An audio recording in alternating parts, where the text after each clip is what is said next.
And this is an economics term, I think, doom loop. Doom loop refers to, it can happen in banking. Remember the banking run? There's a doom loop aspect to that. People get nervous. They take their money out of the bank. Then that creates a ripple effect of more people getting nervous about the banking system. More people take money out of the bank. They don't have assets. Less loans are issued. And it's a cycle. It's a doom cycle, right? So they call it a doom loop. I think it comes from economics. Now they're talking about that doom loop in relation to one of the greatest cities in the world, and that's San Francisco. San Francisco is spectacular. San Francisco is beautiful. San Francisco is sophisticated. San Francisco is working class. San Francisco is white collar. San Francisco is everything. San Francisco is, simply put, a world-class city. And somehow, San Francisco could end up in this doom loop. And there was a good piece, I thought, in the San Francisco Chronicle about just this thing. It essentially links together events that create a spiral of death for the city. And they call it a doom loop, right? So this is from this piece in the Chronicle. Interconnected forces trap the city. This is how it could happen. It's not how it is happening, okay? Because I'll give you the other side in a moment. Interconnected forces trap the city in economic freefall. Workers remain primarily remote. A lot of this stuff has to do with COVID and circumstance. It's not just all what's happening in the city with law enforcement or whatever. Workers remain primarily remote. Office space sits empty.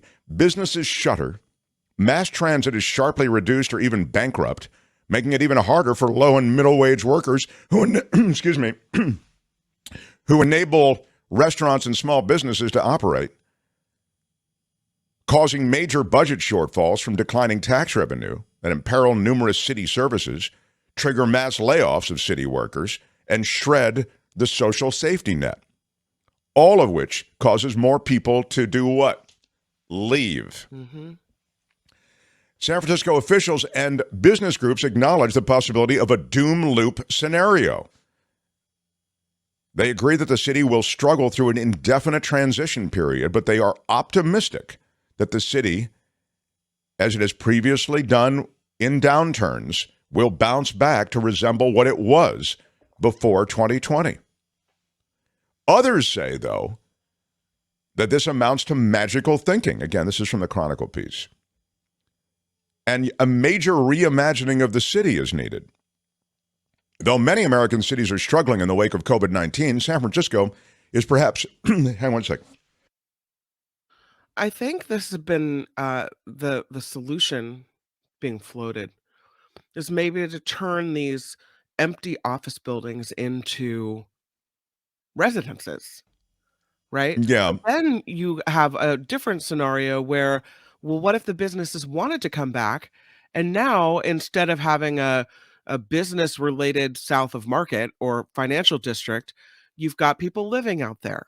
And so is there a room for the businesses to come back? Or have we permanently changed the face of San Francisco and businesses aren't coming back? So you have to go ahead and revitalize and turn these areas into, neighborhoods instead. Essentially the solution is both. What they're saying is you can both populate many of these empty commercial buildings with residences. There's obviously a shortage of residential housing and affordable housing.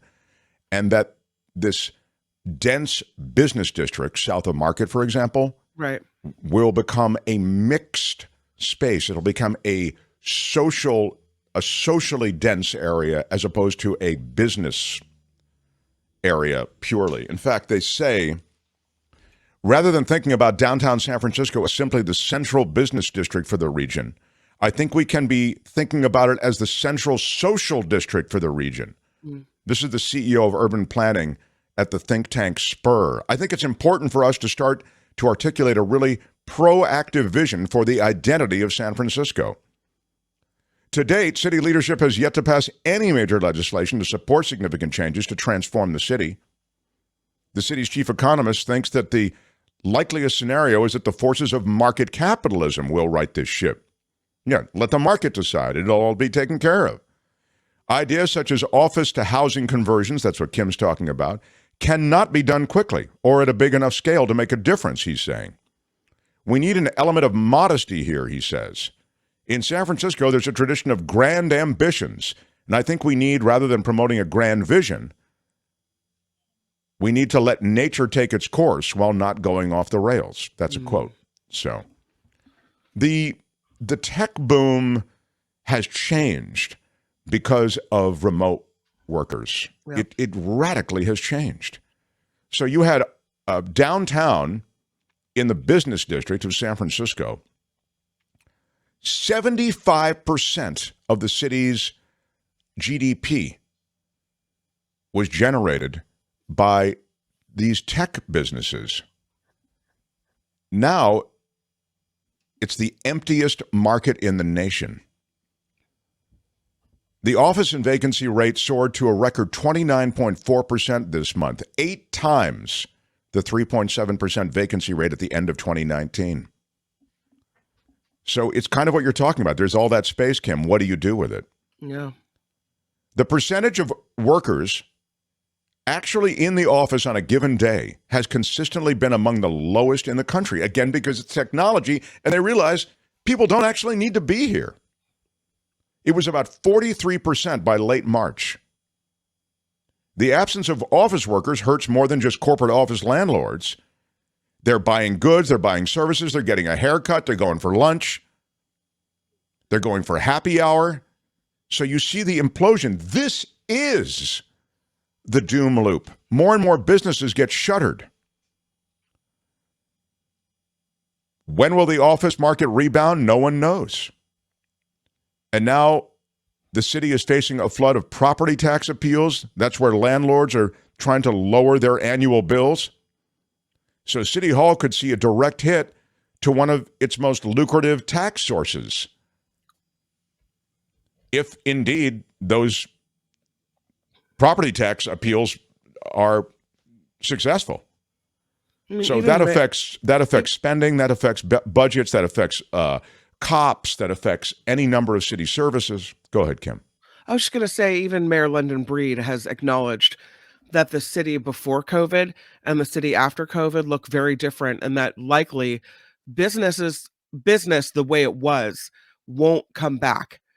So we have to adapt and we have to readjust.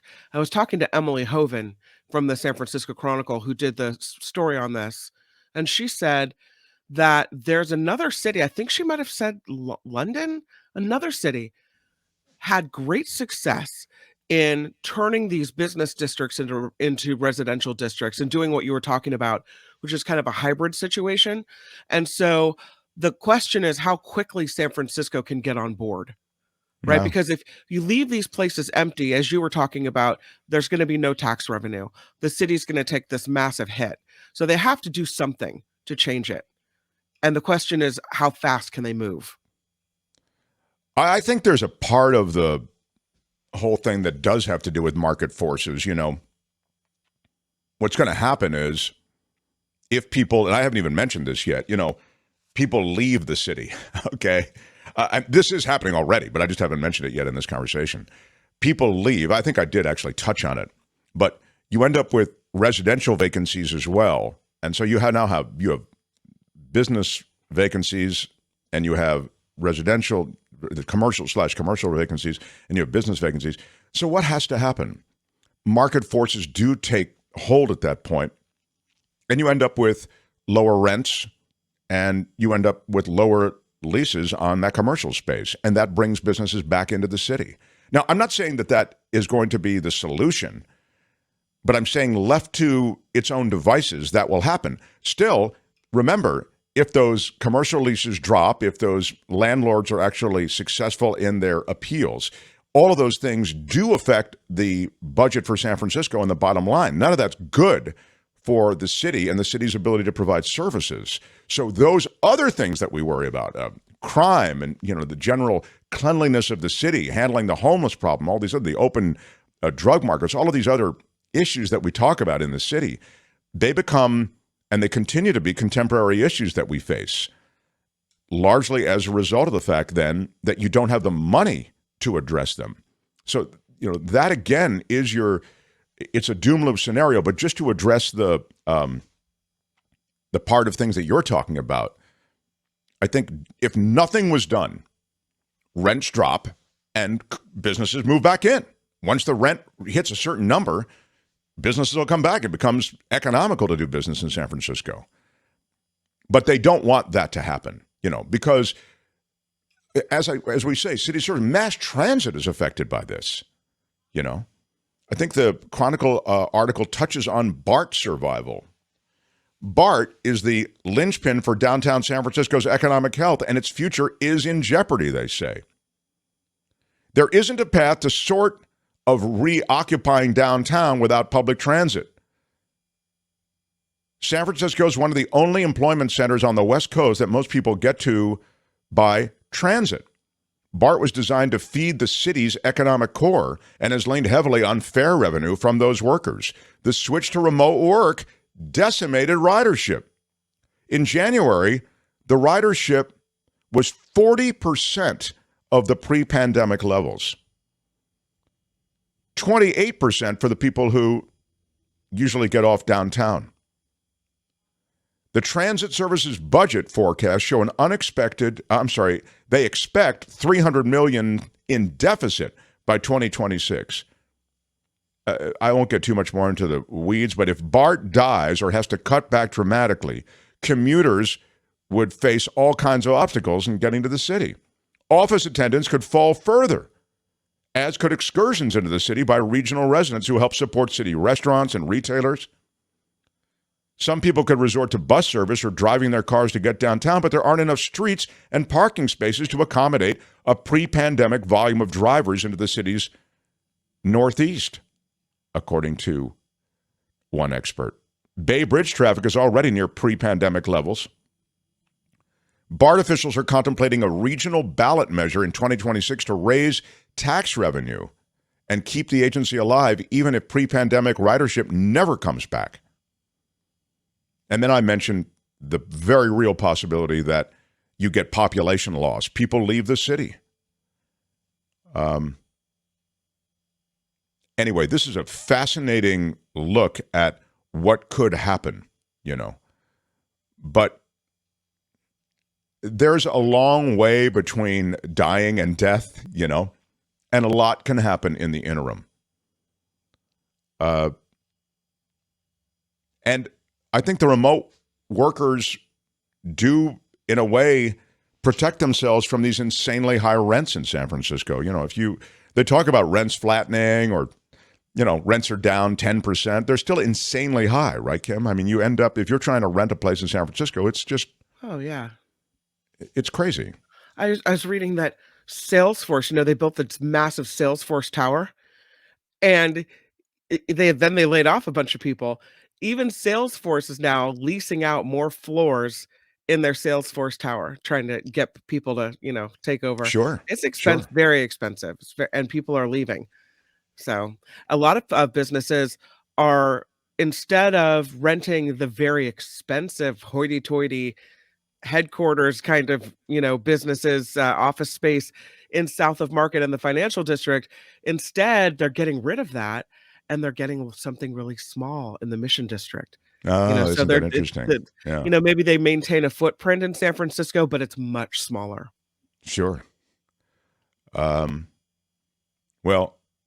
These are real world challenges that the entire city and the entire region is facing. So we'll watch it and continue to touch on it here. So, what he's got going here is a situation. We do have a situation. The Mark Thompson Show. Hi, it's Mark, and I thought that was great. Hit the notification bell. You'll know whenever there's a new video being dropped, and please subscribe to our channel to help us save the universe.